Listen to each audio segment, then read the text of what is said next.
y voy a hablar sobre esófago de Barrett. Como ustedes saben, es una lesión premaligna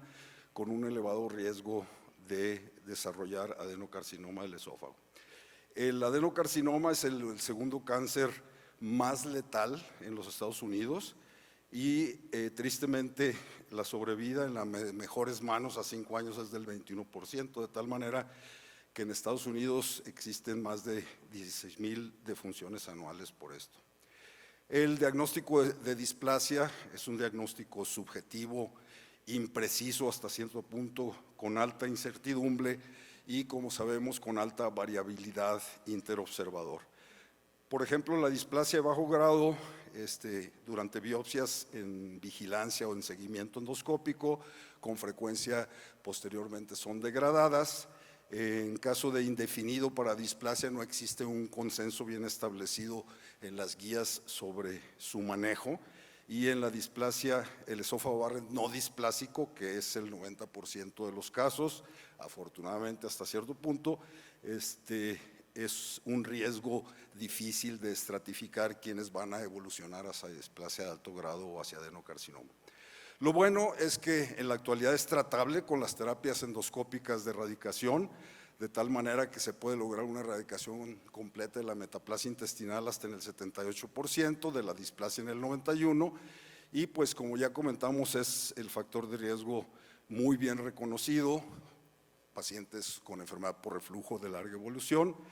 y tienen un riesgo a desarrollar hasta 50 veces en algunos estudios adenocarcinoma de esófago. Y la vigilancia pues va a depender de acuerdo a los expertos en diferentes consensos, de acuerdo al grado de la displasia, si no hay displasia, si es indefinido, o en casos de displasia de bajo grado o de alto grado, pues las recomendaciones van a ser variables. Yo voy a hablar básicamente de factores de riesgo, de cómo estratificar el riesgo de progresión, algunos avances en el diagnóstico no endoscópico y en el tratamiento. Les traigo esta primera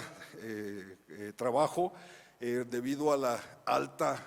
prevalencia de la obesidad, del sobrepeso y en la actualidad del tratamiento con cirugía bariátrica de estas entidades, como desde hace tiempo se han reportado altas tasas de enfermedad por reflujo en pacientes sometidos a gastrectomía por banda, y actualmente existe una por manga gástrica, y en la actualidad existe mucha preocupación sobre algunos reportes recientes de esófago de Barrett. Se ha observado, el objetivo de este estudio fue comparar las tasas de diagnóstico de Barrett entre pacientes sometidos a manga gástrica o a bypass gástrico en Y de Rux. Pacientes sometidos a estas cirugías por obesidad fueron identificados e incluidos si no tenían antecedentes previos de diagnóstico de Barrett, y realizaron un paramiento por puntaje de propensión para los factores de riesgo que ya todos conocemos, como edad, sexo masculino, etcétera, raza blanca, tabaquismo y alcoholismo. Y finalmente se hizo un análisis de riesgo con un modelo de Cox con covariables dependientes de tiempo para comparar las dos cortes de seguimiento. Ellos utilizaron esta red de investigación que tiene casi 89 millones de pacientes. El grupo principal fueron los pacientes con manga gástrica y el grupo control los que tuvieron bypass gástrico con Y de Rux. Y vemos cómo en el grupo de manga gástrica incluyeron casi a 65,000 pacientes y en el de bypass a 45,000 pacientes. Y vean en este cuadro cómo aumenta el riesgo de desarrollar esófago de Barrett en pacientes que fueron sometidos a manga gástrica en comparación con el bypass gástrico, y en el subgrupo de los pacientes que llevaron un seguimiento endoscópico posterior a la cirugía bariátrica, tanto al año, a los 3 o a los 5 años, vean cómo este riesgo, por ejemplo, a los 5 años se duplicaba. De tal manera que ellos concluyen que en este gran estudio se observó un mayor riesgo de desarrollar esófago Barrett posterior a la cirugía de manga gástrica comparado con el bypass gástrico en Y de Rux. En los pacientes que llevaron un seguimiento endoscópico hubo un mayor diagnóstico de esófago de Barrett en pacientes con manga gástrica, y sugieren pues que en las guías, en los consensos, exista recomendaciones a ver si son pacientes en que se debe de manejar con antisecretores posterior a la cirugía a largo plazo de acuerdo a las guías, qué pacientes deben de llevar una vigilancia endoscópica, sobre todo los que tienen un riesgo elevado, y como muchas guías y consensos ya recomiendan, se debe de hacer un bypass gástrico en Y de Rux en pacientes que tienen enfermedad por reflujo gastroesofágico reconocida anteriormente. En cuanto a la predicción del riesgo, esta es una de las tecnologías más recientes, el TissueCypher, que es una plataforma de imagen de fluorescencia que utiliza o identifica 9 biomarcadores epigenéticos relacionados con el riesgo de progresión maligna adenocarcinoma. Ahí están principalmente los genes que están incluidos en esta prueba y a través de un algoritmo automatizado determinan la puntuación de riesgo en alto, intermedio o bajo riesgo de progresión. Este es un estudio de metaanálisis de 5 estudios publicados sobre esta prueba que incluyeron a 700 pacientes, la mayoría de ellos con esófago Barrett no displásico, 50 con Barrett indefinido y 82 con displasia de bajo grado. En este grupo los hallazgos, la mayoría de los pacientes no progresaron en un promedio de vigilancia casi de 7 años, 38 fueron diagnosticados con displasia de alto grado o adenocarcinoma dentro de los primeros 12 meses de seguimiento y se consideraron casos prevalentes y 152 progresaron a displasia de alto grado o adenocarcinoma después de esos 12 meses, que son los que se consideraron como progresores incidentes. La sensibilidad de TissueCypher en la detección de progresores fue del 62% versus 28% para el diagnóstico por patólogo experto de displasia de bajo grado, y la prueba detectó el 54% de los progresores incidentes y el 82% de los casos prevalentes. La clase de alto riesgo, catalogado como alto riesgo, fue un predictor de progresión más fuerte que el diagnóstico por patólogos expertos de displasia de bajo grado, de tal manera que esta mayor sensibilidad probablemente se debió a la capacidad de esta prueba para detectar a la mayoría de los progresores con diagnóstico previo de expertos esófago de Barrett no displásico o sin displasia. Prueba puede mejorar la detección de los casos prevalentes, aumentar la detección temprana de progresores en etapa de esófago de Barrett no displásico y utilizarse como una guía para tomar decisiones terapéuticas y mejorar los resultados en pacientes con esófago de Barrett.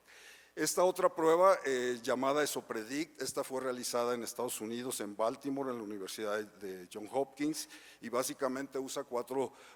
biomarcadores epigenéticos de metilación del ADN en estudios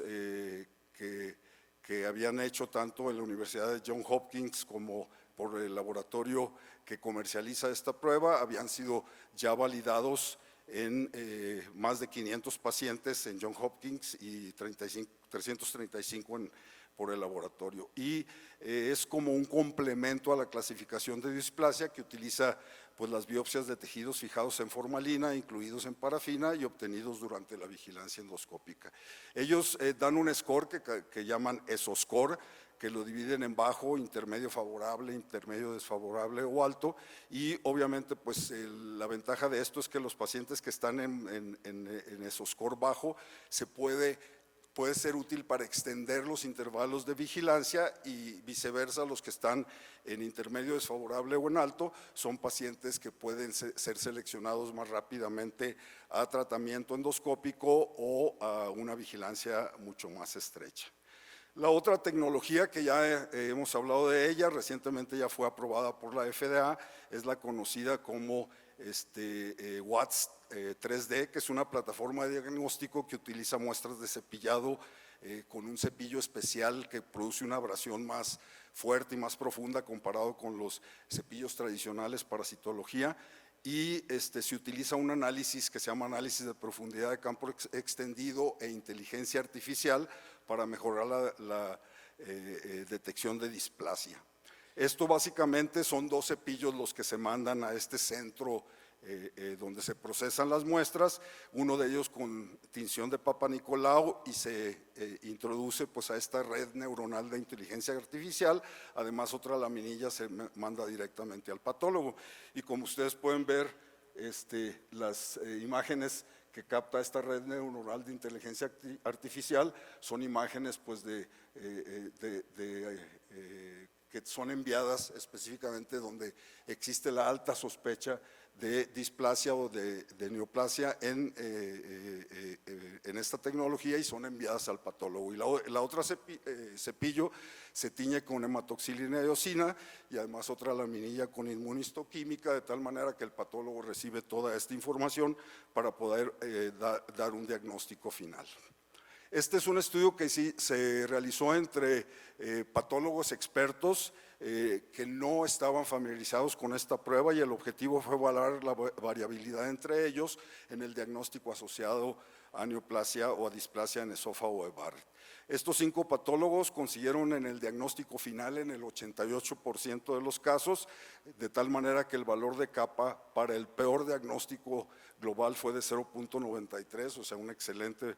valor de capa, y para los diagnósticos específicos de esófago Barrett sin displasia, displasia de bajo grado o de alto grado y adenocarcinoma, como pueden ustedes observar, también fue excelente. Esto demuestra esta tabla la excelente reproductibilidad que hubo entre patólogos académicos que no estaban familiarizados en cuanto a la concordancia interobservador, que no estaban familiarizados con esta tecnología. Y la conclusión es que la concordancia entre los observadores de estos especímenes analizados por esta tecnología para displasia asociada de Barrett es extremadamente alta entre estos patólogos, y lo más notable fue que el diagnóstico de displasia versus no displasia fue casi perfecto. En cuanto a diagnóstico no endoscópico, les voy a hablar nada más rápidamente sobre la citoesponja, que ya desde hace varios años el grupo de la doctora Rebecca Fitzgerald en el Reino Unido pues ha presentado múltiples trabajos, y del ESOCHEC, que es lo equivalente en los Estados Unidos, que es este balón que se insufla una vez que lo ha deglutido el paciente, y que tiene una superficie rugosa para hacer el cepillado, por decirlo así, del esófago. La citoesponja, como recordarán, además de darnos imágenes que se pueden teñir con hematoxilina y eosina, utiliza estos biomarcadores, el factor trébol o TFF3 y sobre todo P53 aberrante, ¿no? Y se utilizó muchísimo durante la pandemia en todos los programas de vigilancia endoscópica que fueron suspendidos en gran parte del mundo, incluyendo en el Reino Unido, y estos pacientes, pues se amplió la experiencia de estos investigadores con estos pacientes durante la pandemia. Este fue un estudio que se presentó de un solo centro, precisamente realizado durante los años de la pandemia, 2 años, que incluyó a 313 pacientes, y lo más relevante de este estudio es que 36 de estos pacientes pudieron ser ya excluidos del programa de vigilancia para esófago de Barrett, debido a que tenían una endoscopía o 2 endoscopías previas con esófago sin displasia, y que fueron negativos continuamente a el factor TTF3 y a alteraciones de P53. Y el otro es el estudio hecho en los Estados Unidos con el ESOCHEC, que también utilizaron el ESOPREDICT que les mencioné de Johns Hopkins, donde ellos encontraron también muy buenos resultados. También hubo estudios, este es un estudio multicéntrico piloto con inteligencia artificial, es un estudio europeo donde utilizan esta tecnología de inteligencia artificial, el CAT-E, que fueron imágenes tomadas de 15 centros de referencia en diferentes países de Europa, y ellos observaron que el sistema en estas pruebas, en este estudio piloto, diagnosticó correctamente todas las lesiones neoplásicas en un contexto de número aceptable de detecciones de falsas positivas. Aquí vemos, por ejemplo, las imágenes detectadas en displasia de alto grado y adenocarcinoma de esófago. Y finalmente, estos son los resultados de la doctora Marcia Canto, también de Johns Hopkins, que es una pionera en esta técnica de ablación endoscópica de criobalón que usa óxido nitroso. Son sus resultados finales de este trabajo multicéntrico. Aquí incluyó, este es de durabilidad de la ablación completa de la metaplasia intestinal o erradicación completa de metaplasia intestinal y de la displasia, con unos resultados excelentes, como pueden ver ustedes, en cuanto a durabilidad hasta 4 años en los pacientes que fueron tratados con crioablación con balón. Y se llega a la conclusión de que los pacientes con esófago de Barrett neoplásico que lograron erradicación completa de metaplasia intestinal, la erradicación de todas las displasias y metaplasias por criobalón es un tratamiento seguro, altamente efectivo y duradero hasta por 4 años. Y finalmente, esta es una revisión sistemática y metaanálisis de un grupo de los Estados Unidos sobre una comparación de la crioablación con la terapia con radiofrecuencia. Ellos, el desenlace primario fue precisamente la detección de tasas de erradicación completa de displasia y de metaplasia intestinal, 21 artículos, la mayoría de ellos con radiofrecuencia y 6 con criobalón, 1 con ambos, y fueron incluidos en el análisis final. Y como ustedes pueden observar, ambas técnicas son altamente eficaces y comparables en la erradicación completa de la metaplasia intestinal y de la displasia. De tal manera que ambas terapias lograron tasas estadísticamente similares en la erradicación de la completa de la displasia y la metaplasia intestinal, aunque con la terapia con balón hubo menos complicaciones de estenosis. Para concluir, se ha observado que en la enfermedad por reflujo y al parecer también el esófago de Barrett son eventos frecuentes posterior a una cirugía de manga gástrica comparado con el bypass gástrico en Y de Rux.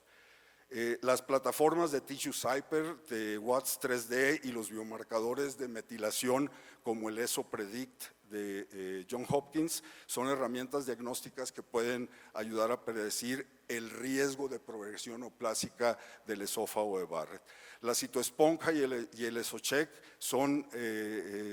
aditamentos de utilidad en el diagnóstico no endoscópico y en la vigilancia del esófago de Barrett, y la inteligencia artificial también en el esófago aplicada para el diagnóstico endoscópico y sobre todo histopatológico de neoplasia en Barrett ha demostrado ser de gran apoyo. Y aunque la ablación por radiofrecuencia es la técnica con la que se tiene mayor experiencia, la ablación con criobalón y el plasma de argón híbrido son al parecer igual de eficaces y seguras, y pues lo más importante es que son más baratas. Muchísimas gracias.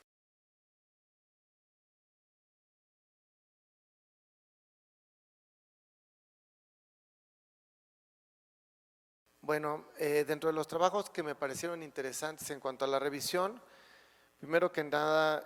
tenemos que ver que lo que es la metaplasia intestinal y la gastritis atrófica siguen siendo un tema de interés a nivel mundial, debido a que los factores de progresión que tenemos en la actualidad es difícil determinarlos, de tal manera que bueno, existen varios grupos de trabajo que lo han intentado hacer, en este caso en particular, esto con el objetivo de buscar una intervención efectiva que nos permite evitar esa progresión hacia cáncer gástrico. Este grupo de trabajo trató de determinar si había diferencias en cuanto a los factores de progresión entre poblaciones de baja incidencia, definidas como aquellas que tienen menos de 6 por cada 100,000 habitantes, versus aquellas de alta incidencia, más de este número, comparando la gastritis atrófica y la metaplasia intestinal. Para esto hicieron una revisión sistemática con diferentes bases de datos, donde básicamente lo que examinaron o lo que incluyeron son prácticamente 6,000 estudios, dentro de los cuales solamente 68 fueron los que se incluyeron directamente en este trabajo, Y lo más relevante e importante aquí es que de ellos se observó que la progresión de gastritis atrófica a cáncer gástrico es más o menos intermedia, puntual, es 1.23 veces más el riesgo basal, es decir, 2.23, metaplasia intestinal en 2.72, pero cuando nosotros detectamos durante una endoscopía de vigilancia en una biopsia que el paciente tiene algún grado de displasia, si el paciente está en una región de bajo riesgo, geográficamente hablando, su probabilidad de desarrollar cáncer gástrico es de casi 18 veces más de lo normal, pero si está en una región de alta incidencia es casi 40 veces, lo cual nos obliga evidentemente a tomar una decisión terapéutica. De esta manera se sugiere que la metaplasia intestinal y la gastritis atrófica presentan similares tasas de progresión, pero cuando se tiene displasia, pues esto aumenta de manera importante. Otro trabajo que también me pareció muy interesante tiene que ver con la modificación de lo que conocemos actualmente como el protocolo de Seattle y de Sydney, que son básicamente algunos de los protocolos que utilizamos normalmente para valorar tanto esófago como estómago. En este caso, la metaplasia intestinal se busca justamente en este protocolo de Sydney y lo que buscamos es precisamente la metaplasia intestinal multifocal, que es la que se ha visto que tiene mayor riesgo de progresión hacia cáncer gástrico. Aquí lo que estamos viendo pues es lo que es la progresión normal ya descrita por Pelayo Correa hace mucho tiempo y que tiene que ver con la progresión de epitelio normal hasta adenocarcinoma gástrico, donde lo más importante tiene que ver con lo que es las condiciones premalignas que incluyen la gastritis atrófica, la metaplasia intestinal y la displasia, como ya hablamos. Y en este caso, este grupo de trabajo lo que hizo fue digamos, cambiar este protocolo de Sydney para estómago, donde lo modificaron dividiendo el estómago en 6 áreas, una que incluyó el cardias, el otro la incisura angular, la pared anterior y posterior a nivel del cuerpo y anterior y posterior a nivel del antro gástrico, tomando 2 biopsias por cada región. Y lo que ellos encontraron es que la prevalencia de la metaplasia intestinal multifocal, es decir, la que tiene mayor riesgo de progresión hacia cáncer gástrico, se encontró más frecuentemente a nivel de la curvatura menor del estómago, a nivel del antro gástrico y parte de la incisura angular. De tal manera que ellos observaron que 46% de esta población presentaban este tipo de metaplasia intestinal y dentro del análisis de regresión logística múltiple vieron que también la edad y la presencia de tabaquismo activo eran o estaban relacionados con la presencia de metaplasia intestinal multifocal en este caso en particular. Otro trabajo que me pareció también interesante tiene que ver con el impacto del lugar de nacimiento para la presencia de metaplasia intestinal. Lo que vemos del lado derecho es lo que actualmente tenemos en las guías internacionales de la Asociación Norteamericana de Gastroenterología, donde sabemos que la prevalencia de metaplasia en general es más o menos un 5%, entre 5 y 6% en una endoscopia de escrutinio normal. Y de esta manera solamente el punto importante es a quienes tenemos que evaluar o en quién tenemos que hacer una vigilancia específica y sabemos actualmente que existen algunos puntos importantes que tienen que ver con algunas razas o etnias que tienen un riesgo incrementado, pacientes que tienen tabaquismo actual o antecedentes del mismo y la historia familiar para cáncer de estómago. Este grupo de trabajo también intentó determinar si existía alguna diferencia con el lugar de nacimiento de los pacientes y para ello hizo un estudio valorado en 11 años, desde el 2011 hasta el 2021, excluyendo aquellos pacientes que tenían historia familiar para cáncer de estómago, determinaron la presencia de metaplasia intestinal y la presencia de Helicobacter pylori. Y lo que ellos encontraron es que sí, efectivamente, de prácticamente 22,000 pacientes evaluados en 137 países, encontraron una prevalencia general de metaplasia intestinal de 8%, donde en el 14% de ellos presentaron Helicobacter pylori positivo y se observó que la metaplasia intestinal se presentó con una mayor prevalencia en ciertos países que incluyen, por ejemplo, Honduras, Ecuador o Perú, que tienen el OR más elevado, y México con un riesgo prácticamente basal de 0.99, y también encontraron que la presencia de Helicobacter y la edad pues se relacionaban también con justamente la presencia de metaplasia intestinal, concluyendo justamente que estos 3 factores podrían relacionarse y que esto podría cambiar o debería de ser importante a tomar en cuenta en los nuevos programas de escrutinio para la búsqueda de metaplasia intestinal específicamente. Y este trabajo, bueno, tiene que ver ahora con tratamiento, porque lo importante es obviamente ya diagnostiqué la metaplasia intestinal o la gastritis atrófica, ¿qué es lo que puedo hacer con esos pacientes? Actualmente lo que tenemos es que solamente los vigilamos, pero este es uno de los primeros trabajos que me pareció interesante justamente porque intenta ver el efecto, en este caso, de una medicina tradicional china. Sí sé que suena extraño, pero definitivamente cuando yo lo leí me impacté un poco en el sentido de que tiene como 6, 7 hierbas que ya se ha utilizado en esa población de manera tradicional para dispepsia, para reflujo.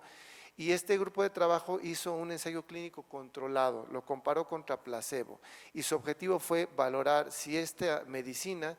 funciona justamente para disminuir, alentar la progresión de la gastritis atrófica y la metaplasia intestinal. El estudio estuvo bien diseñado, básicamente hicieron 2 brazos, fue 2:1, incluyeron 468 personas en 13 centros de China con una vigilancia pre y post tratamiento, inclusive a 6 meses, o sea que sí estuvo diseñado adecuadamente. También los patólogos fueron informados, se utilizaron los puntajes de Olga y de Holguín que actualmente tenemos con patología.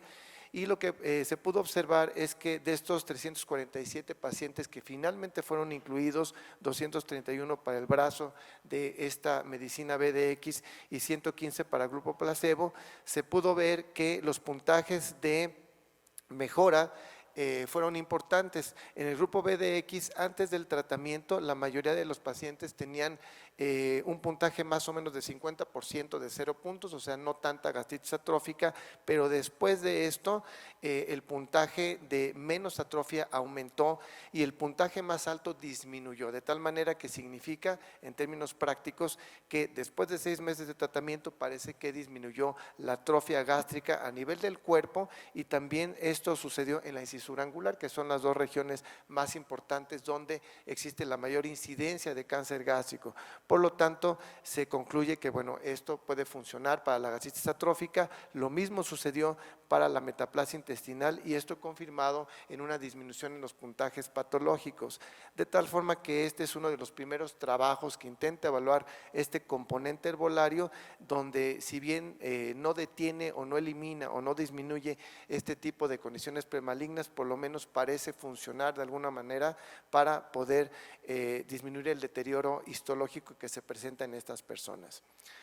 Y bueno, ¿qué pasa con el tratamiento de erradicación del Helicobacter pylori en pacientes que tienen justamente alguna condición premaligna? Este trabajo intentó demostrar si era necesario hacer una erradicación del Helicobacter pylori en este grupo de personas. Actualmente sabemos que cuando resecamos un cáncer gástrico temprano es imperativo, después de haber hecho una resección o una disección endoscópica, dar tratamiento de erradicación para tratar de evitar un cáncer metacrónico, pero no se sabe nada exactamente al tema de qué pasa si tienes una displasia. Del lado derecho tenemos lo que se recomienda actualmente de acuerdo a la Asociación Europea de Endoscopía Gastrointestinal con respecto a la presencia de metaplasia intestinal y qué hacemos si observamos una lesión visible, una lesión displásica. Actualmente lo que tenemos que hacer es realizar una resección y en este caso en particular el objetivo del trabajo de este grupo coreano fue saber si el Helicobacter pylori tenía un impacto o no en disminuir la incidencia de cáncer gástrico metacrónico, definido como la aparición del mismo después de un año del caso índice, es decir, de la resección o de la disección endoscópica. Y como podemos ver aquí en estas gráficas, se puede ver claramente que aquellos pacientes tratados contra los no tratados sí presentaron diferencias, hubo una disminución importante en la incidencia de cáncer gástrico y otros tipos de cáncer después de la erradicación del Helicobacter pylori cuando se compararon los 2 grupos de trabajo, de tal manera que este riesgo fue disminuido 11% para cáncer gástrico y 24% para otros tipos de cáncer, de tal forma que en el análisis de regresión logística múltiple también se observó que el único factor relacionado justamente con esta intervención era el papel del Helicobacter pylori, es decir, se aísla perfectamente esta maniobra y se concluye finalmente que el Helicobacter pylori podría ser o debería de ser erradicado una vez que nosotros tenemos un paciente que le hacemos una endoscopía, le encontramos metaplasia intestinal con displasia, se indica un tratamiento endoscópico, bueno, en esos casos también deberíamos de erradicar esta bacteria. Y finalmente, bueno, también me pareció importante este trabajo que tiene que ver con la presencia de úlceras gástricas. Justamente es muy común el escenario donde tenemos un paciente que acude con nosotros con hemorragia gastrointestinal o simplemente una endoscopia de escrutinio donde encontramos úlceras gástricas y algunos de ellos se someten a una endoscopia posterior, pero otros simplemente no lo hacemos. Este grupo de trabajo trató de formar de manera objetiva o buscar de manera objetiva qué criterios nos hacen ver a quiénes vamos a dar un seguimiento y para ellos incluyeron entre febrero del 2019 y junio del 2021 en Estados Unidos un grupo de trabajo donde prácticamente incluyeron 200 pacientes que se analizó cuál era la prevalencia de malignidad en úlceras gástricas, observando que 16 pacientes de estos 198, es decir, el 8%, presentaron úlceras malignas y cuando se buscan los factores específicamente asociados a la presencia de malignidad en estos casos, se determinó que hubo diferencias, como ya es de esperarse, entre el tamaño de las úlceras malignas, donde tuvieron un promedio de 25 milímetros contra 13 milímetros de las úlceras benignas, y algo que nos enseñaron hace mucho tiempo a las personas que hacemos de manera regular endoscopia gastrointestinal y que tiene que ver con las características físicas de la úlcera, específicamente la presencia de bordes irregulares en la misma, donde tiene un OR incrementado más de 7 veces, los bordes elevados y la atrofia en los bordes de la úlcera, las biopsias, cuando vemos atrofia en las biopsias, bueno, también esto tiene el riesgo más incrementado, es decir, se concluye que los pacientes que nosotros observamos con estas características debemos de alertar a su seguimiento, es decir, son personas que después de dar un tratamiento con IVP probablemente tendríamos que verlos en un par de meses y justamente valorar si no tienen un riesgo incrementado de malignidad de acuerdo a estos criterios. De tal forma que finalmente, como conclusiones de estos temas que tienen que ver con las condiciones premalignas de estómago, podemos decir que las condiciones premalignas en la actualidad, como la gastritis atrófica y la metaplasia intestinal, siguen siendo un reto para nosotros como médicos, justamente porque no tenemos tan claro cuáles son los factores de riesgo de progresión y también qué es lo que tenemos que hacer con estos pacientes específicamente. Como sabemos, en la actualidad la vigilancia es una herramienta que no en todos lados está totalmente estandarizada, que puede ser al año, en algunos casos de 2 a 3 años y en algunas poblaciones hasta 5 años posterior. Pareciera ser que actualmente probablemente el lugar de nacimiento podría agregarse como un factor predictor para la presencia de metaplasia intestinal, México siendo un país con un riesgo intermedio. La variedad multifocal, como ya vimos, es la que tiene la mayor probabilidad de desarrollar cáncer gástrico y por lo tanto siempre tener mucho cuidado en la endoscopía de ver la curvatura menor, la incisura angular y de ser posible con una modificación del protocolo actual tomar probablemente 2 biopsias como mínimo de esta región. También la presencia de displasia sugiere una intervención, en caso de que la hagamos, la erradicación del Helicobacter pylori podría ser importante para disminuir la incidencia de cáncer gástrico metacrónico y bueno, el VDX que ya les demostré que puede ser uno de los intentos de tratamiento para este grupo de trabajo con resultados prometedores y finalmente el tema de la visualización de las úlceras donde el tamaño, sus características físicas y las biopsias demostrando atrofia pudiesen predecir a aquellos pacientes para detectar malignidad de forma temprana. Muchas gracias.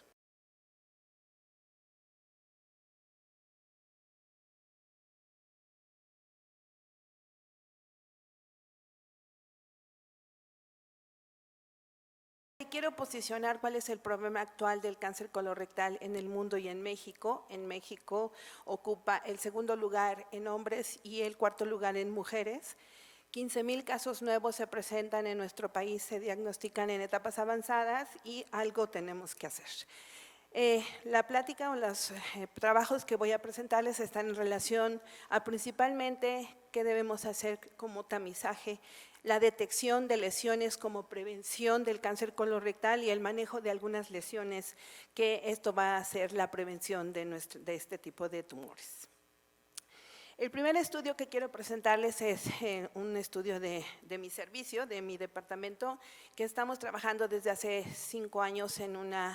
estudio piloto de programa de prevención de cáncer colorectal. Tenemos una base de datos de pacientes o de sujetos que se han sometido a una prueba de detección oculta de sangre. Esta prueba es FIT con un punto de corte de 20, con una prueba cuantitativa de 20 nanogramos como positiva, y que después de esto tenemos que ir a una colonoscopia. Entonces, nosotros incluimos esta base de datos de todos los pacientes que han sido positivos y que han sido sometidos a una colonoscopia para tratar de definir cuál sería el mejor punto de corte para no hacer tantas colonoscopias innecesarias y tampoco perder lesiones que pudieran estar en estas si cortamos o dejamos de hacer colonoscopías en pacientes con FIT de menos valor. Entonces, este fue nuestro objetivo, y incluimos 257 personas a las que fueron sometidas a una colonoscopía. 31% tenían un adenoma, 12% tenían adenoma avanzado o carcinoma, de estos que pudimos revisar.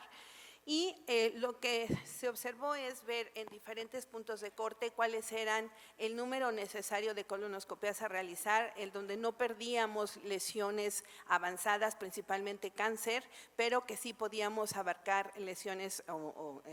adenomas tempranos, adenomas avanzados. Entonces, el mejor punto de corte que nosotros proponemos es que sea en 70 nanogramos, la mayoría de las guías están en 100 nanogramos, y lo que nosotros vemos es que el número necesario de colonoscopías para poder hacer o tener una lesión de este tipo avanzada es de 4, si hacemos como lo estamos haciendo ahora en 20, tenemos entre 7 y 8 colonoscopías, o sea, 4 de ellas o 5 de ellas van a ser colonoscopías que no son necesarias. Entonces, esto vamos a continuar trabajando con mayor número, pero esta es la propuesta que hacemos en este programa piloto con el que contamos. Sabemos que en la gran mayoría de las guías internacionales el programa de tamizaje está basado en la detección de sangre oculta en heces, debido a que hay poca capacidad para hacer colonoscopía como método de screening. Entonces, el programa es hacer una FIT o hacer un DNA con FIT, y si estas pruebas salen positivas, debe ir a una colonoscopia dentro de los siguientes 6 meses. Como criterio de calidad, no debe pasar más de 6 meses si tenemos una prueba de FIT positiva. Entonces, este trabajo se pregunta cuáles son los factores de riesgo en los sujetos que han tenido una FIT positiva y que pudieran tener una neoplasia de colon o una lesión avanzada. Y entonces este programa, digamos, este trabajo propone a quién priorizar. Entonces, se hizo una cohorte de 630 pacientes con FIT positiva, de los cuales 357 se les hizo colonoscopía. Se les encontró neoplasia de colon en 145 avanzada, que incluye pólipos avanzados y carcinoma. Y los pólipos tenían pólipos vellosos con displasia o sin displasia de alto grado, que eran mayores de 10 milímetros, y 2 de ellos habían tenido cáncer. Estas son las características de la población, y se hizo un análisis de regresión en el cual se encontró que los que tienen mayor OR para desarrollar cáncer o que tengan lesiones avanzadas son aquellos que tienen tabaquismo positivo, que tienen antecedentes de diabetes mellitus, que tienen historia familiar de cáncer colorectal, y algo muy importante que lo hemos visto en la mayoría de las guías es que el índice de masa corporal mayor de 30 es uno de los factores más importantes para poder detectar lesiones avanzadas en estos pacientes. Entonces, estos serían los pacientes o las personas a quien debemos priorizar hacer una colonoscopia más temprano cuando tenemos una prueba de FIT positiva. En relación a detectar estas lesiones, es muy importante tener características claras de la detección y, bueno, la caracterización de los pólipos utilizando cromoscopía digital y Near Focus de magnificación. Es una de las herramientas adecuadas para hacer su detección y caracterización. El objetivo de este trabajo fue medir la eficacia de utilizar este Near Focus que tiene una magnificación de 50 para poder predecir cuáles son estas lesiones avanzadas. El estudio fue de un solo centro, se hizo una base de datos en 3 años, incluyeron 92 pólipos mayores de 10 milímetros y la evaluación que se hizo fue en relación utilizando la clasificación de Kudo, y quisiera ahí comentar que Kudo utiliza su clasificación usando cromoscopía vital y magnificación de 100 por. Entonces, esto generalmente en el oriente se hace con mucha frecuencia, en el occidente utilizamos más cromoscopía digital con 50 por, y entonces este era un poco el objetivo de este trabajo también, el tratar de pelear las dos clasificaciones si tienen la misma aplicación. Entonces, esta es la clasificación de Kudo que utilizamos y esta es la clasificación de Janet que utilizamos para NBI, cromoscopía digital con Near Focus, y que aquí podemos ver que las lesiones las lesiones 2B y 3 son las lesiones avanzadas, 3 nos habla de una lesión que es una lesión invasora.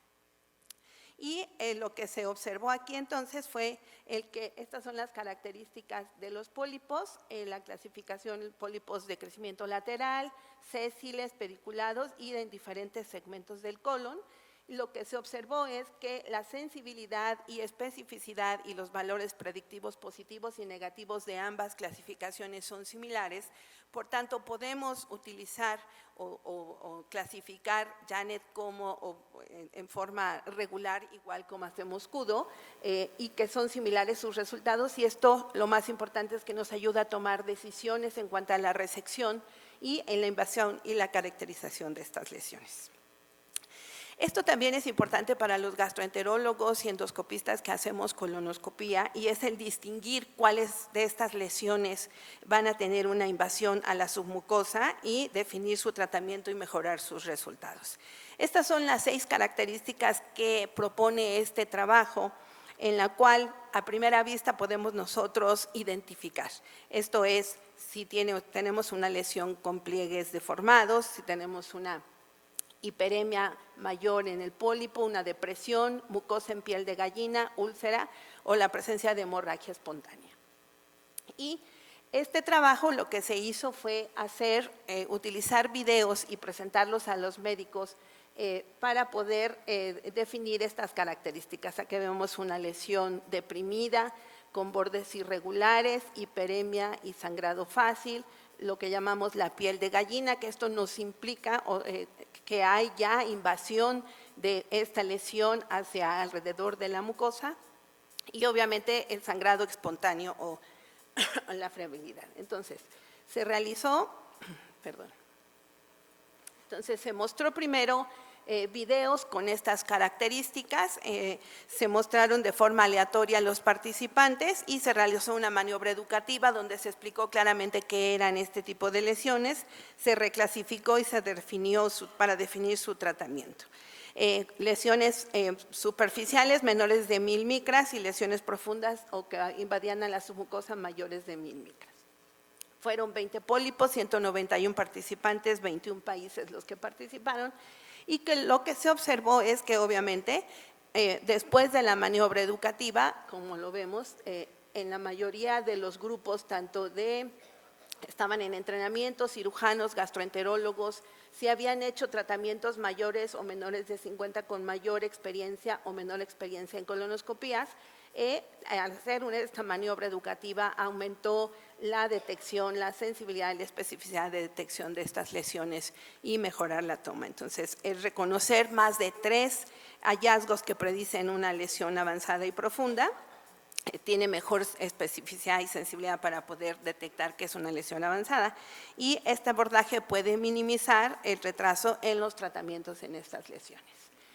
La inteligencia artificial es algo que venimos viendo en los últimos años en cuanto a detección y caracterización de lesiones. La idea es de medir o de aumentar el número de detección de lesiones. Aquí podemos ver este video donde detectamos un pólipo y lo caracteriza para poder definir si este pólipo es un pólipo hiperplásico o un pólipo adenomatoso. Aquí lo vemos, un pólipo hiperplásico, y en el recuadro nos pinta de color verde que son pólipos hiperplásicos. Entonces, en este trabajo fue un trabajo de revisión prospectivo para definir si había aumento en la detección de adenomas, y lo que se vio es que medir estas son las características de los pacientes, en general el número de pólipos que se observaron,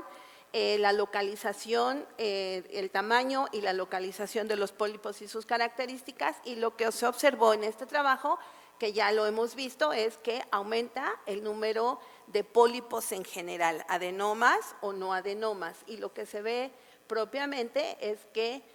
una vez que se extraen estos pólipos, son pólipos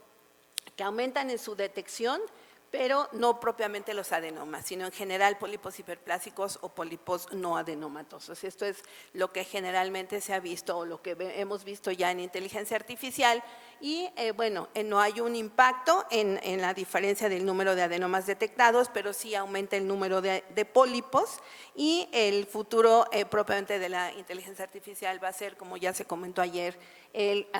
disminuir el número de adenomas perdidos. Y por último, estos dos trabajos de resección. Uno es en relación a un metaanálisis del doctor Ottman de resección endoscópica de la mucosa utilizando asa fría versus asa caliente. Sabemos que estas dos técnicas son claramente disponibles, y que más tiene auge en este momento el uso del asa fría por sus características o por sus bondades que tiene. Entonces, en este trabajo incluyó todos los pacientes que fueron sometidos a resección endoscópica de la mucosa mayores de 10 con pólipos mayores de 10 milímetros, y lo que se buscó fue reportar los eventos adversos y la eficacia y seguridad, es decir, la resección y la recurrencia utilizando cualquiera de estas técnicas, 18 estudios incluidos con más de 7,000 pacientes. Y lo que podemos ver es que en relación a la recurrencia hay menor índice de recurrencia, es mejor la resección, cuando utilizamos una asa caliente que cuando utilizamos una asa fría, sobre todo en lesiones mayores de 15 milímetros. En relación a la recurrencia, es mayor la recurrencia si utilizamos una asa fría en relación a utilizar una asa caliente. El dolor abdominal es menor si utilizamos asa fría, y los efectos adversos como hemorragia también es menor si utilizamos una asa fría. Entonces, la conclusión de este metaanálisis es que la polipectomía con asa caliente logra una resección completa y tiene menor índice de recurrencia, y utilizar el asa fría, sus bondades es segura y es efectiva, disminuye el tiempo de procedimiento, pero también disminuye los sangrados tardíos y el dolor abdominal secundario a los síndromes post-polipectomía. La propuesta es hacer mejoras en las asas, aumento, ahora ya hay asas frías más grandes que permitirán que tengamos una menor recurrencia y una mejor resección. Y el último trabajo que quiero revisar con ustedes es del doctor Michael Bork de Australia, en el que tiene una gran serie de pólipos grandes en general, y es experto en polipectomía. Él revisa cuáles son los pólipos de crecimiento lateral no granular y su pronóstico de invasión a la submucosa. Entonces, sabemos que cuando hay este tipo de lesiones vamos a tener mayor probabilidad de invasión hacia la submucosa cuando están nodulares deprimidos y cuando están localizados en el colon izquierdo. Entonces, de 2,442 lesiones, en cual su tamaño fue de 35 milímetros promedio, el 40% fueron no granulares, y de estas 286 tuvieron cáncer y que fueron tratadas 208. La probabilidad de invasión de este tipo de lesiones son cuando tenemos lesiones mayores de 40 milímetros cuando están localizadas en el colon derecho y cuando son lesiones sésiles que están con áreas de depresión. Entonces, cuando tenemos este tipo de lesiones, lo ideal es hacer resección completa y definir si estos pacientes van a ir a un tratamiento quirúrgico complementario. Y bueno, con este es el último trabajo que les presentaré y quisiera poner estos puntos para recordar en relación a las presentaciones de estos trabajos. Es tomar en cuenta cuáles son los factores de riesgo que favorecen la presencia de neoplasias en colon en programas de tamizaje, el índice de masa corporal, el tabaquismo, el alcohol, la diabetes mellitus. Proponemos como punto de corte en nuestro trabajo que el FIT sea 70 nanogramos como considerador positivo en una prueba cuantitativa siempre. Reconocer los signos que predicen un pólipo que pueda tener una invasión maligna, que son los que ya comentamos de piel en gallina, inflamación, depresión, etcétera. La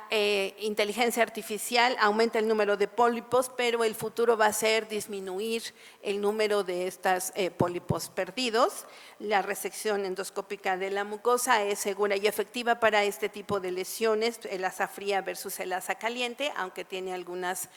características que debemos tomar en cuenta. Si tenemos mayor índice de recurrencia, hay que vigilar más pronto a estos pacientes si usamos asa fría. Y por último, las lesiones de crecimiento lateral no granular siempre son lesiones de mal pronóstico en las que pueden tener invasión más pronto hacia la submucosa y ser lesiones que puedan ser candidatas solo a tratamiento quirúrgico.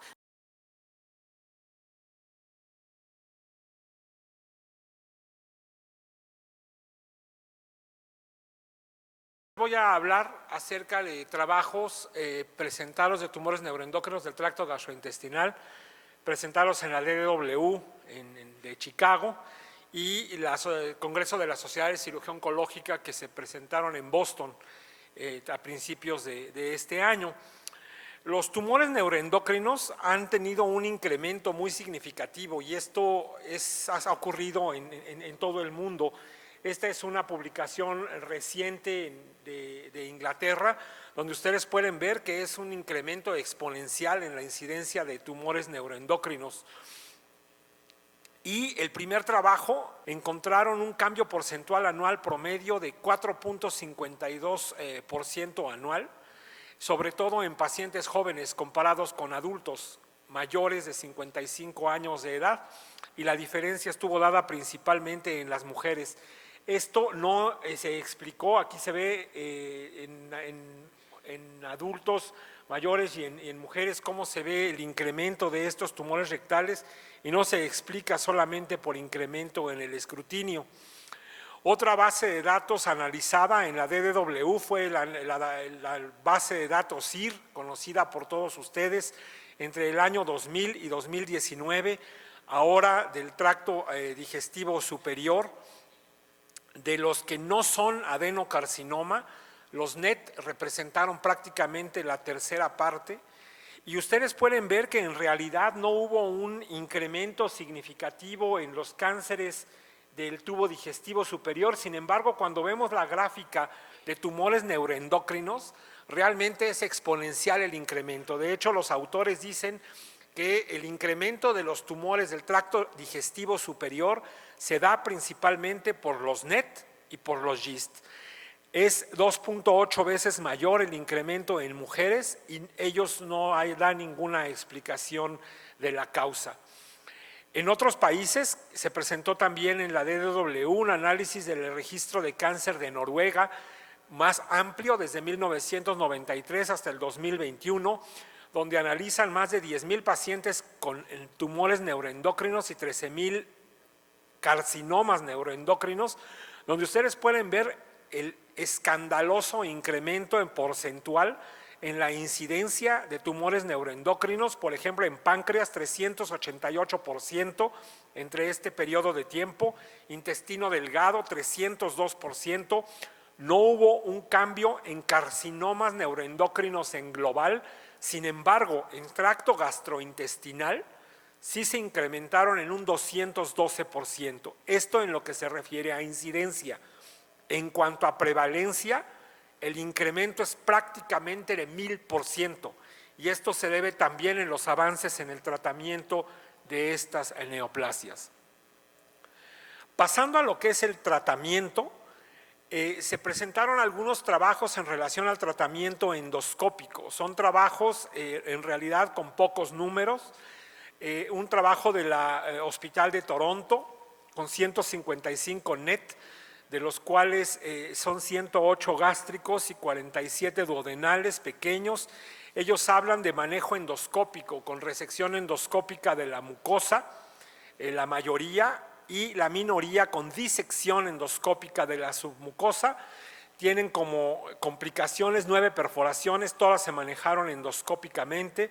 y tuvieron margen positivo 25% de los gástricos y 55% de los duodenales. Las recurrencias se presentaron respectivamente en 12 y 5% gástricos y duodenales, y con estos números concluyen que es seguro. Por eso le puse un signo de interrogación, porque el seguimiento es muy pero muy corto. Un trabajo similar con números pequeños de la India, 84 tumores neuroendocrinos en 52 pacientes, principalmente del bulbo duodenal, tumores pequeñitos. Ellos, la mitad lo hacen con disección endoscópica de la submucosa y otros tipos de resecciones endoscópicas. Obtienen margen negativo, aquí sí en el 100% de los casos, y tienen recurrencia en el 4% con un seguimiento corto. También concluyen que es seguro y efectivo el manejo endoscópico. En un trabajo del MD Anderson Cancer Center de Houston analizan 56 tumores neuroendocrinos, 22 gástricos, 10 duodenales y 24 colorectales. Lo interesante de este trabajo es que casi la mitad tenían una resección endoscópica, intento de resección endoscópica previa incompleta, de tal manera que ellos se dan a la tarea de hacer una resección en bloque, una re-resección en bloque, donde logran prácticamente en más del 90% una resección R0. El cambio en el diagnóstico después de la resección en bloque se da en el 26%, aumenta el grado, y en 18% incrementa el T, es decir, la profundidad del tumor. Con un seguimiento también corto, de solamente 10 meses, tienen 4% de recurrencias, y basado en patología, 3 pacientes fueron referidos a cirugía, de los cuales 2 tenían ganglios positivos. Los autores concluyen que la resección en bloque que recomiendan resulta en un cambio en el diagnóstico histopatológico en más del 25% de los pacientes, y esto tiene un potencial impacto en el manejo final de estas neoplasias. Esto es en cuanto a tubo digestivo superior. En cuanto a lo que es los tumores neuroendocrinos rectales, se hizo una revisión sistemática y un metaanálisis de 6 estudios con prácticamente 400 pacientes, y en este metaanálisis ellos no encontraron ninguna diferencia entre resección endoscópica de la mucosa y disección endoscópica de la submucosa, tanto para resección completa. Aquí está el forest plot para resección completa. Sin embargo, las complicaciones o los eventos adversos sí son menores con la resección endoscópica, y por lo tanto los autores recomiendan esto en lugar de la disección endoscópica. Pasando a los tumores neuroendocrinos del páncreas, un trabajo que realmente sí me sorprendió, porque ellos hacen un metaanálisis de biopsia por aspiración con aguja delgada comparada con biopsia por aguja de corte. Incluyen 29 estudios con más de 1,800 individuos, 22 estudios incluyeron solo con aguja delgada y 5 con aguja de corte y 2 con ambos. La exactitud global para predecir el grado de los tumores neuroendocrinos, que como todos ustedes saben es el factor pronóstico más importante para predecir la sobrevida de estos pacientes, fue el 76.7%, y no hubo ninguna diferencia entre la biopsia por aspiración con aguja delgada que por aguja de corte. Si bien cuando se operaban estos pacientes con tumores en el páncreas, el cambio en el grado fue mayor cuando la biopsia se hizo con aguja delgada, no hubo diferencia significativa entre ambos tipos de biopsia y obviamente es más accesible la aguja delgada. Todas las biopsias se obtuvieron obviamente con ultrasonido endoscópico. Existe controversia qué hacer con los tumores neuroendocrinos del páncreas, particularmente aquellos tumores neuroendocrinos pequeñitos, menores de 2 centímetros y no funcionales. Las guías de la NCCN recomiendan observación para este tipo de tumores. En este análisis del National Cancer Database, con más de 15,000 pacientes de estas características, encuentran que el 66% de estos pacientes son llevados a cirugía. Y algo interesante es que los pacientes no operados tienen peor sobrevida, independientemente del tamaño del tumor. Y como ustedes pueden ver, para cualquier tamaño de tumor, el hazard ratio es mejor en pacientes operados que los no operados. Y ellos concluyen que debe considerarse cirugía u otro procedimiento ablativo para cualquier tipo de tumor pancreático neuroendocrino. Por otra parte, conste que soy cirujano, hago el disclaimer, este trabajo me gustó, pero en un trabajo que se presentó en la SSO de cirujanos, analizan el National Cancer Database, la misma base de datos, y hablan de tumores bien diferenciados del páncreas, menores de 2 centímetros,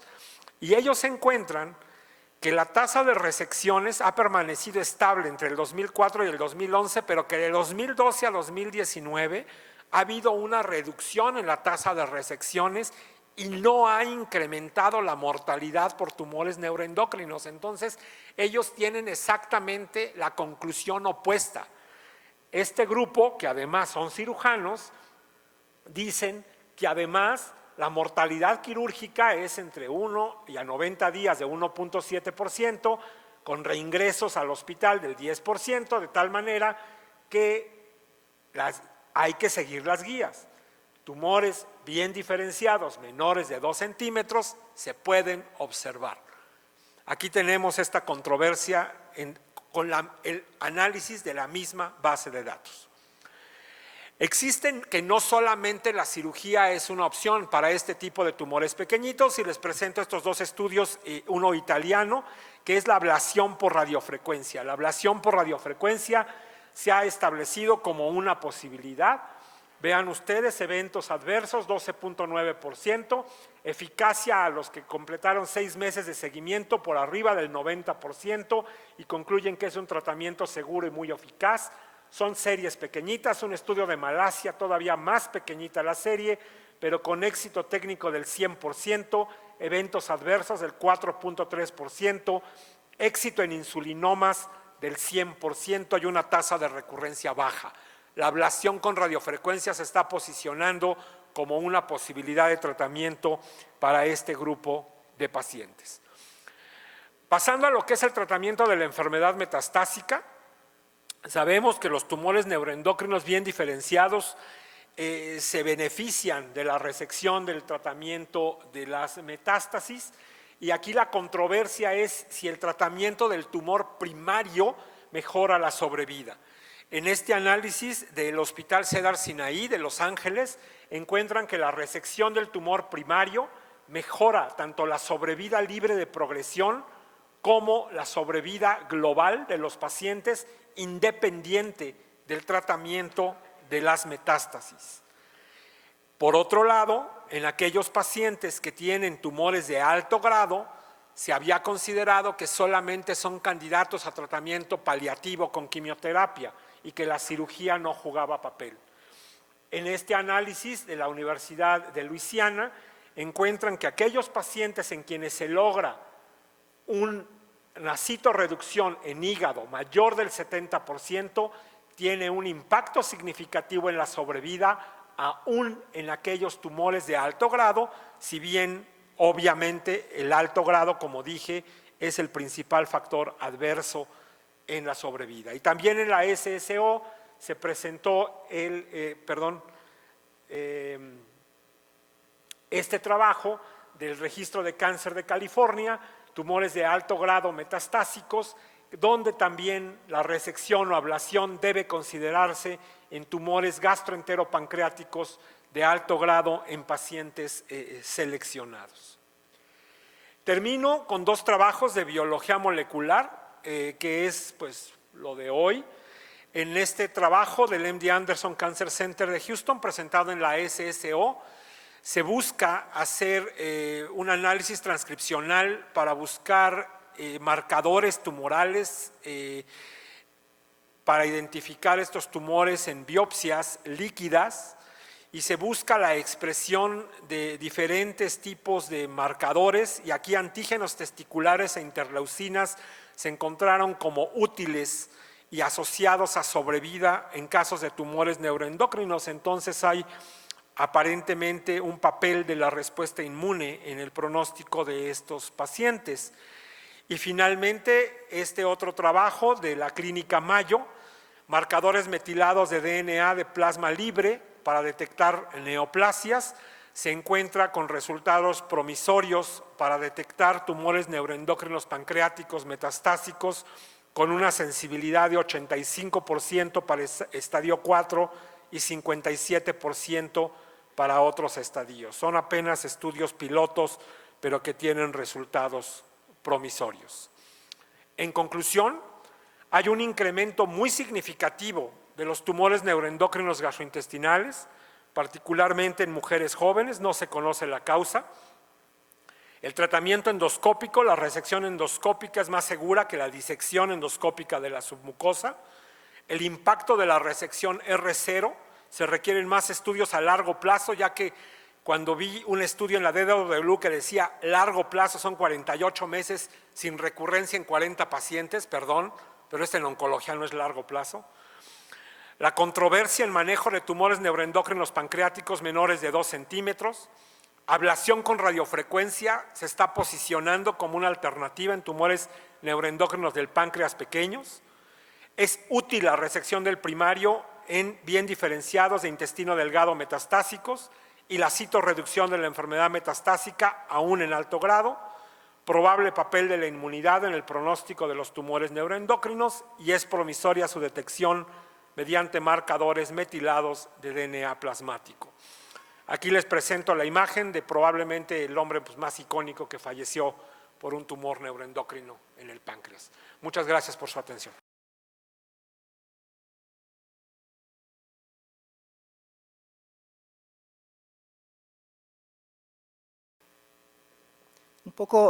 Vamos un poco a la historia de la inmunoterapia sola, en realidad, en hepatocarcinoma. Y la verdad fue todo una gran expectativa. Entiendan que durante más de 10 años el standard of care en terapia sistémica era sorafenib, este inhibidor multiquinasa o inhibidor tirosinquinasa, que priorizaba su inhibición hacia la vía del factor de crecimiento vascular derivado del endotelio, el VEGF, y que básicamente, a pesar de no tener respuesta radiológica, generaba una ganancia en la supervivencia global de estos pacientes. Era una ganancia que muchos criticaban por una ganancia marginal, pero como medida de efecto relativa no había duda que debía ser y era el standard of care hasta ese momento. Muchos trials tratando de destronar el sorafenib no pudieron durante ese año, durante esos 10 años, esa década, brivanib, entre otros, hasta que empezaron a aparecer la inmunoterapia y vamos a ver cuál es el mecanismo fisiopatológico, en realidad, el mecanismo de acción de estas drogas. La gran expectativa en realidad se dio a punto de partida de estudios de fase 2B o fase 2 en 2 contextos totalmente distintos. Básicamente en un contexto de pacientes post-progresión post-sorafenib o intolerantes a sorafenib, tanto con nivolumab, como ven aquí, el Checkmate 040, o con pembrolizumab, el Keynote 240. Básicamente, fíjense que esta sorpresa de respuesta objetivable de casi del 20% fue una gran sorpresa y una gran noticia promisoria, tal que hizo que en el estudio de nivolumab se pasó de la circunstancia de pacientes en segunda línea, es decir, postprogresión o intolerantes a sorafenib, a directamente entrar en el ring a desafiar en primera línea standard of care a sorafenib. Por otro lado, la historia del pembrolizumab se mantuvo básicamente en el escenario de segunda línea versus placebo, porque hasta ese momento no había standard of care en pacientes post-progresión, post-sorafenib o intolerancia. Ahora, ¿qué es lo que pasó? En el estudio CheckMate 459 fue un estudio negativo. En el diseño de superioridad de ganancia de supervivencia en pacientes en primera línea con hepatocarcinoma avanzados, y fíjense que en estos grupos de pacientes que aún incorporaban pacientes con una expectativa de vida algo más promisoria, excluyendo pacientes con invasión de tronco portal tumoral del hepatocarcinoma, aún así no se vio una ganancia de supervivencia con un hazard que no obtuvo la hipótesis del estudio, por la hipótesis del estudio. Sin embargo, la dinámica de los eventos, perdón, voy para atrás, la dinámica de los eventos es interesante a la hora de ver que los pacientes que respondían con inmunoterapia tenían duraciones de respuesta muy prolongadas y eso hacía que las supervivencias a lo largo del tiempo intentaran o tenían tendencia a separarse a lo largo del tiempo. Mismo patrón, mismo perfil sucedió con pembrolizumab, este estudio que fue negativo, pero con un negativo en cuanto al objetivo terapéutico, en cuanto a la carga, al tamaño muestral por hipótesis del trabajo. No se logró al nivel de alfa esperado en ese estudio, cosa que habría un debate si esto era estadísticamente no significativo, pero clínicamente relevante. Y es así que FDA aprobó en segunda línea pembrolizumab, Argentina también, ANMAT, mientras que EMA no lo ha aprobado como opción en segunda línea. Lo cierto es que uno podría decir, inmunoterapia sola ha fallado en primera y en segunda línea, probablemente tengamos distintos motivos de esto. Una cosa probablemente la selección de los pacientes, u otra es que no contamos con biomarcadores para elegir qué paciente va a responder o no a inmunoterapia sola. Y dicho esto, un poco la fisiopatología y en realidad el mecanismo de acción de la inmunoterapia es desbloquear el freno a la respuesta inmune T que naturalmente sucede en nuestro organismo. Es decir, las células oncológicas producen receptores que hacen que se adhieran tanto a la célula presentadora de antígenos como al linfocito T, tal que bloquee la activación T y la expansión clonal. ¿Y eso qué significa? Ese bloqueo es una evasión de la respuesta inmune T.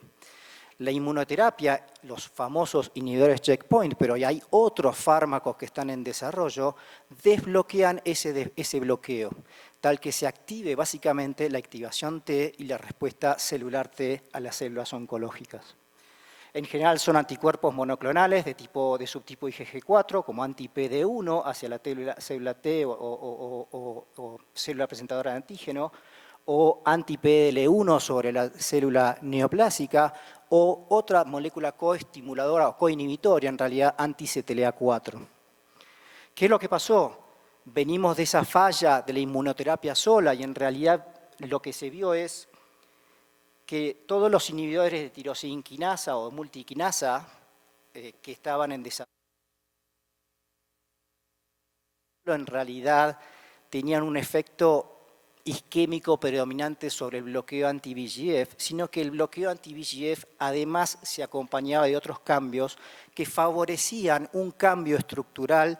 y funcional en el nicho del hepatocarcinoma, tal que modificaba un hepatocarcinoma de un nicho frío desde el punto de vista inmunológico a un nicho caliente para que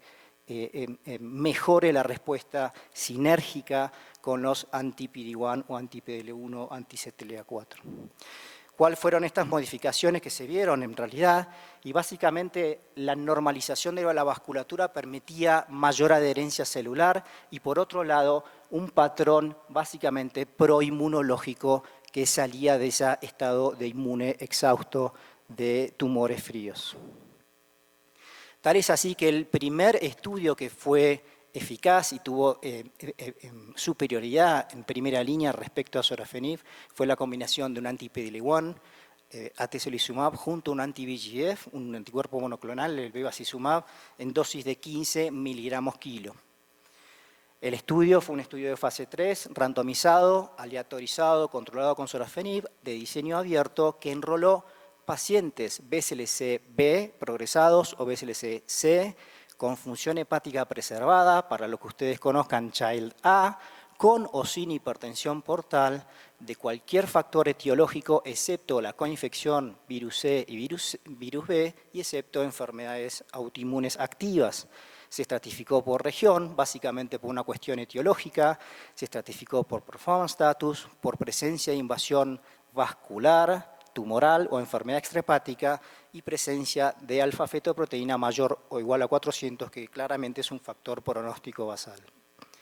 El estudio fue positivo, básicamente aportando una eficacia terapéutica en cuanto a medianas de supervivencia nunca antes reportadas, y esto plantó un poco bandera en un hito en la historia natural de estos pacientes. Tal es así que fíjense que la reducción relativa de esa probabilidad instantánea de morirse a lo largo del tiempo, que es el hazard, fue prácticamente de una reducción relativa de un 40%, con una mediana supervivencia que era esperada entre 13 meses esperable para el grupo control, con 19 meses de supervivencia en primera línea, y hoy podemos contar con distintos tratamientos u opciones también en segunda línea.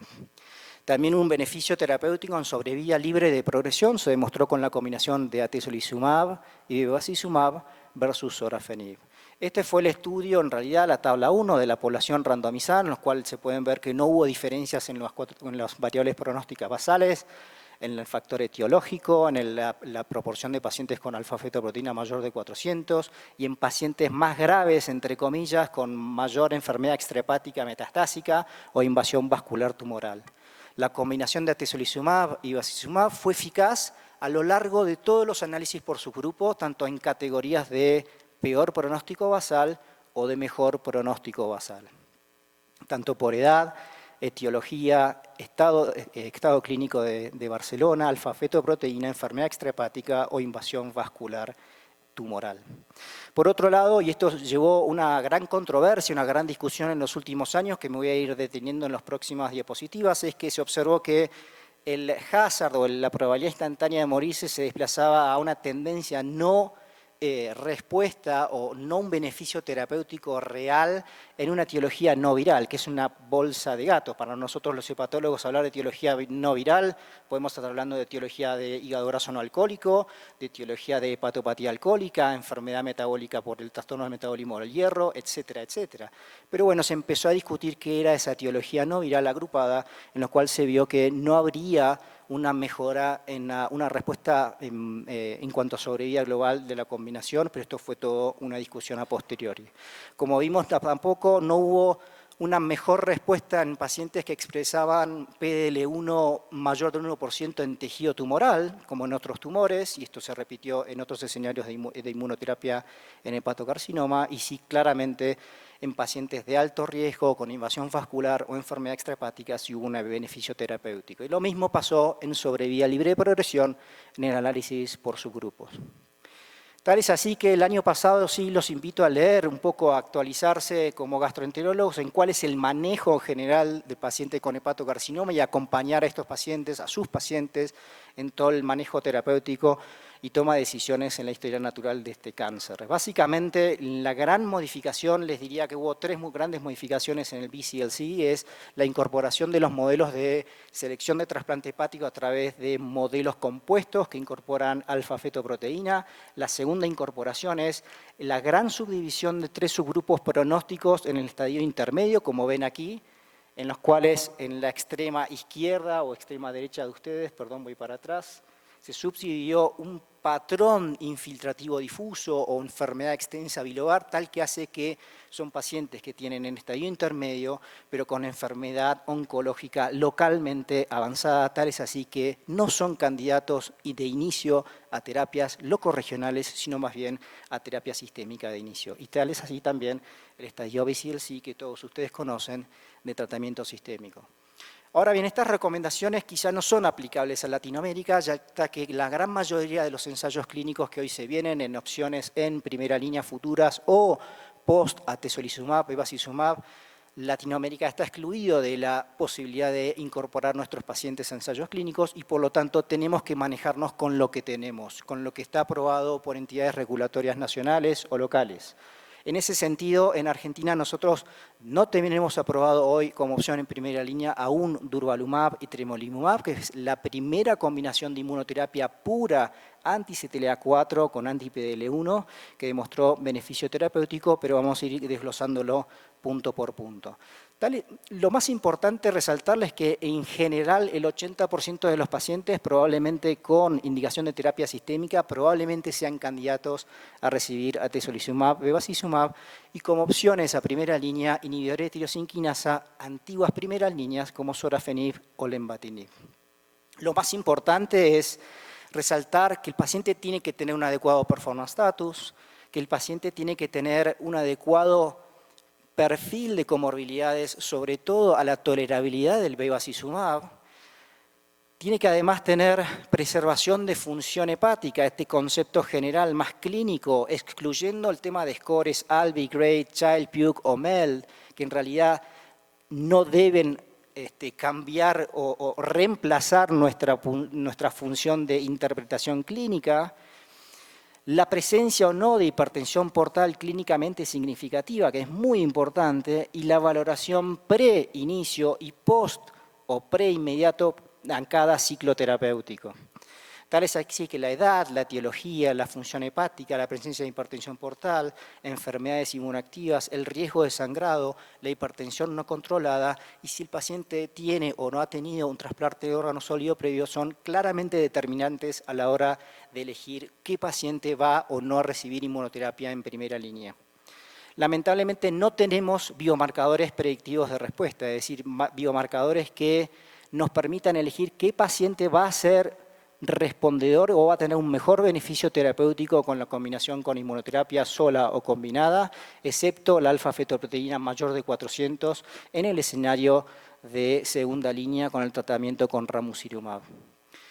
La decisión a la hora de saltar o acompañar a un paciente del vagón de primera línea al vagón de segunda línea o tercera línea ante intolerancias o ante progresiones radiológicas nos tiene que hacer como clínicos tener la cuestión de interpretar el paciente no solo que tiene cáncer de hígado, sino que tiene cáncer, enfermedad hepática y también una enfermedad etiológica subyacente. Por lo tanto, tenemos que considerar las comorbilidades, la función o la preservación de la función hepática, el factor etiológico, la presencia de hipertensión portal clínicamente significativa. Y también determinar cuál es el patrón de progresión. Si tenemos un paciente que nos progresa y ha tenido una nueva lesión chiquitita en el segmento 2 hepático, probablemente el impacto pronóstico que tenga esa progresión sea totalmente distinta a una nueva lesión extrahepática o una nueva lesión intravascular. Es decir, esas patrones de progresión son claramente asociados a un peor pronóstico y deben hacernos acompañar al paciente al vagón de segunda línea o al de tercera línea. Y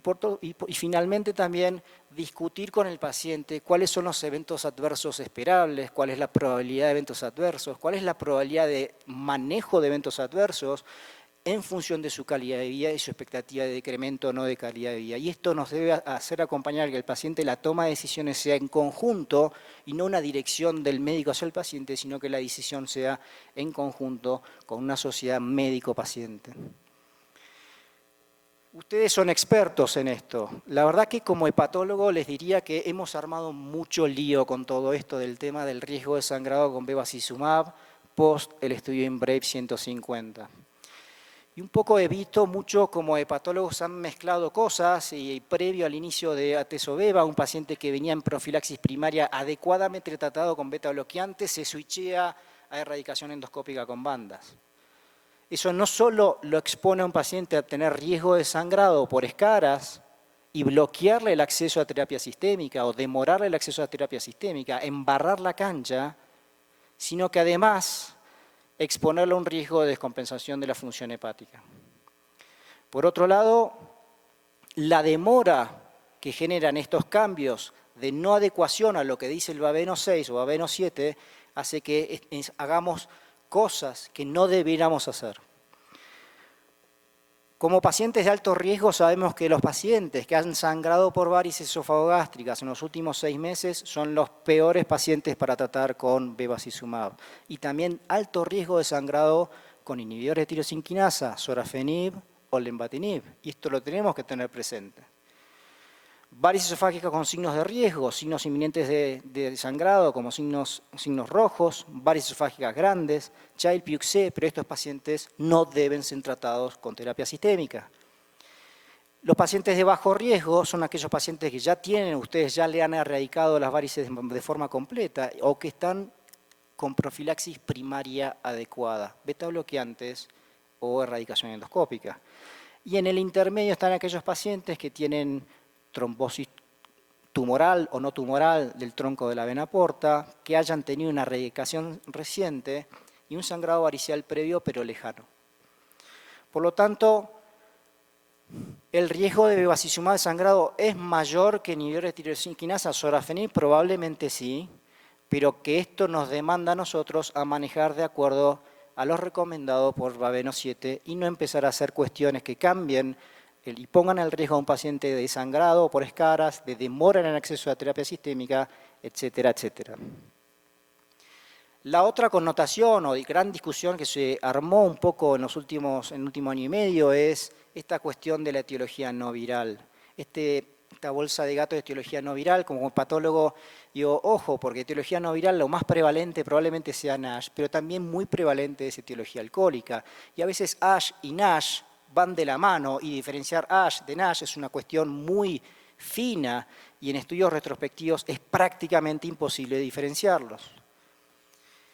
En un estudio reciente, ya publicado hace 2 años, en un estudio que fue muy elegante, presentado de una cuestión fisiopatogénica, en la cual se vio que los linfocitos CD8,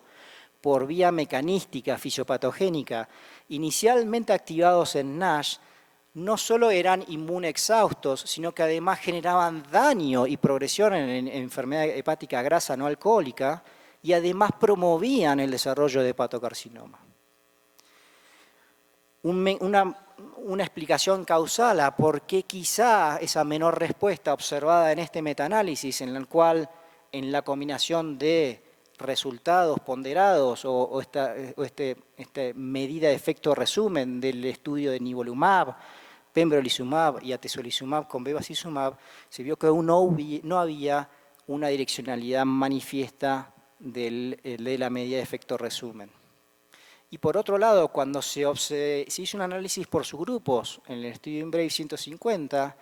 en los pacientes que habían tenido respuesta completa con atezolizumab y bevacizumab, fíjense cómo la proporción de respuesta completa era significativamente inferior en la etiología no viral respecto a la etiología virus B o la etiología virus C. Pero para rematar los estudios retrospectivos multicéntricos europeos de gente muy metodológica muy correcta, que propusieron que un inhibidor multiquinasa como lenvatinib era superior en este estudio retrospectivo multicéntrico a la combinación de atezolizumab y bevacizumab. ¿Cuál es el problema de esto? Y cuando uno ve un poco la definición de etiología en la tabla 1 en este estudio, no había pacientes con hígado graso alcohólico, cosa que llama mucho la atención en Europa. Es prácticamente la segunda causa de hepatocarcinoma en Europa. Y eso habla de un sesgo de selección de asignar etiología NASH en realidad a pacientes con etiología alcohólica. Y por otro lado, las medianas de sobrevida, si uno ve cuántos pacientes van quedando en el pie de la figura de las curvas de sobrevida de Kaplan-Meier, habla un poco de cuáles eran las medianas de seguimiento de ese subgrupo de pacientes. Si tengo menos grupo de pacientes, menos mediana de seguimiento, hace que las diferencias en las curvas de Kaplan-Meier sean significativas, pero eso está claro que es por un sesgo de selección. Por lo tanto, esta robustez fue totalmente descartada y aún en pacientes con hígado graso no alcohólico debemos indicarle probablemente como primera línea atezolizumab y bevacizumab. Esto también se replicó en un estudio más reciente, el estudio COSMIC 312, también un estudio de primera línea que evaluó la combinación de atezolizumab con cabozantinib, que se replicó un poco esta cuestión de menor efecto terapéutico en la etiología no viral, pero esto totalmente se descartó cuando en la combinación con inmunoterapia, con agregando otra vía de bloqueo anti-CTLA4, claramente la etiología que mayor beneficio terapéutico tuvo fue la etiología no viral en el estudio Himalaya. Por lo tanto, la etiología no viral prácticamente ha dejado de ser una discordancia en cuanto a la cuestión de terapia, de qué paciente elegir para una terapia u otra. Es importante llevarnos este mensaje de que no dejar estático la evaluación de la descompensación o la preservación de la función hepática. Los pacientes son dinámicos y hay pacientes que los vemos compensados y se descompensan y viceversa. Hay pacientes que descompensan su enfermedad hepática por una cosa u otra y se vuelven a recompensar. Por lo tanto, esta decisión de qué paciente va a ir a terapia sistémica o no tiene que ser evaluada en el tiempo y no de una manera fija, con una ventana fija de oportunidades. Además, en estudios de vida real hemos visto que ya en estudios de corte retrospectivos y prospectivos, la tolerabilidad, la eficacia y la respuesta tumoral específica con inmunoterapia, sea con nivolumab y en este caso con atezolizumab y bevacizumab, es prácticamente la misma en pacientes Child-Pugh-B, es decir, con ausencia de preservación de función hepática, y esto no impacta en el tratamiento, ni en el manejo de eventos adversos, ni en la incidencia de eventos adversos. Está claro que las medianas de supervivencia son significativamente inferiores a aquellos pacientes que tienen función hepática preservada, pero esto no es determinante desde el punto de vista porque progresan más, porque son más intolerantes o porque es una cuestión inherente a la historia natural del hepatocarcinoma, sino es una cuestión inherente a la expectativa de supervivencia que genera o que connota la función hepática en sí misma. Y quisiera un poco como ir resumiendo, fíjense cómo la evolutividad de las respuestas radiológicas con distintas combinaciones, con inmunoterapia sola, básicamente estandarizada en alrededor del 15% de respuesta completa más respuesta parcial con criterio RECIST 1.1, el estudio IMBRAVE de atezolizumab, bevacizumab, poniendo un poco una bandera de respuesta objetival del 30%, llamativamente el estudio del lenvatinib, otro inhibidor de multiquinasa con pembrolizumab, un anti-PD1, que tuvo respuestas objetivales muy interesantes, sin embargo fue negativo, como vamos a ver que fue negativo en cuanto a su objetivo terapéutico primario. Y el estudio del ex-rescue o de la combinación de camrelizumab, también un anti-PDL1 con riboceramid, que es un anti-VEGF oral, que es una combinación que ha dado muy buenas sobrevidas, muy buenas respuestas objetivables, pero una connotación de tolerabilidad y de eventos adversos que probablemente haga que tengamos que tener cuidado a la hora de elegir qué opción terapéutica. A modo de resumen, uno podría decir, bueno, esto probablemente algunos ustedes acá en México no sé qué es lo que tienen en disponibilidad o autorización. En Argentina tenemos atezolizumab, sorafenib, lenvatinib, y todas las segundas líneas y nuevas terceras líneas aprobadas en nuestro país. No tenemos aprobado aún durvalumab, tremelimumab o durvalumab solo, tampoco tislelizumab como opciones en primera línea y tampoco camrelizumab y riboceranib, que esta última combinación terapéutica aún no está aprobada ni por EMA ni por FDA. Punto por punto, ¿por qué les digo esto? Porque esa combinación, si bien fue eficaz en su rama terapéutica, fue un estudio asiático predominantemente, con una mediana de edad mucho más joven, porque en general los asiáticos tienen etiología virus B, probablemente no cirróticos en su gran mayoría, y en general se asocian a etiología de hepatocarcinoma más en un factor etario un poco más